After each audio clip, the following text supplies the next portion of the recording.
Well, my favorite car was an Isetta, which was made by BMW back in the 50s, I guess the mid-50s to probably 1962 or so.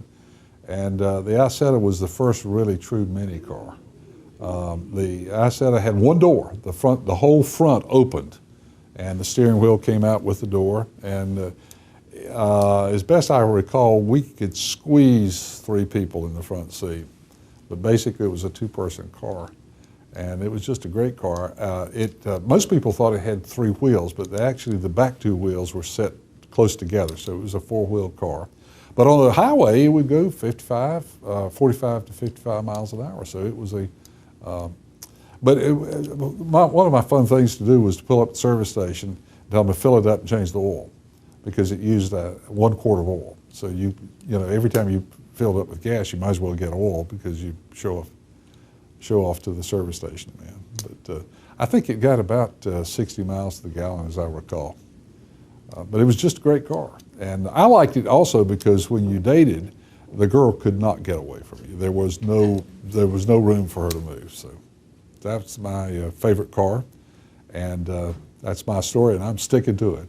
Well, my first car I bought, I had $4,000 I saved up, and it was a brand new 1975 Pontiac Ventura. It was white, it had heat, it had no air conditioning. It was a 2-door coupe with, I think, like plastic seats. I believe it had power steering and white wall tires on it. Just died during the summer without any air, but actually it did have air. It had 260 air. You roll down the 2 windows and go 60 miles an hour and you had it.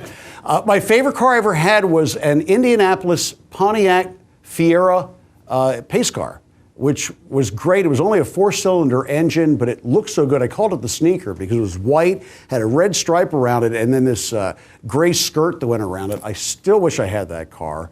I put about 150,000 miles on it. I don't think I could have pushed it another block.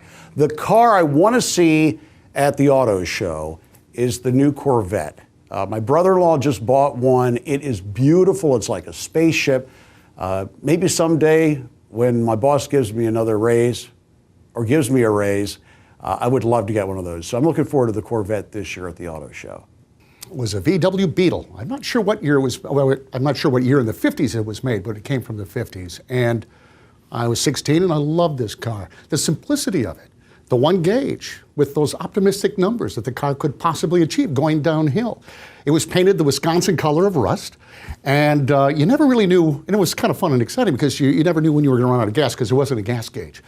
But you'd reach down to the floorboard, a fantastic safety measure, and you'd flip that baby around and you'd have your reserve tank. The other item I found out about this Volkswagen Beetle was in wintertime, the air and the heat was supplied by the exhaust system. And it never really truly defrosted my windows, but after a while you didn't care. So I wasn't sure if that was like carbon monoxide or you adapted to the situation. The last time I drove that car, the other feature was a little red light that came on. And this little red light, this little teeny tiny red light said, and it also had a noise. That little teeny tiny red light told me that the engine was now a paperweight, which would have been nice to know before I drove that car. But I loved that car. But I always desired something more, that high performance automobile. So going to the auto show, I'm looking for this, to be specific, a 2014 Chevy Stingray, the Corvette, the brand new Corvette. I'm hoping it's there, the C7. I mean, it'll do 0 to 60 in under 4 seconds. It's the kind of car that you want to put a flight suit on and get inside the cockpit. So I always look forward to the auto show because of all the things that I dream about one day owning. But that Chevy Corvette is the one that before I die, I will own. Is this where you all jump up and say, surprise, here are some keys?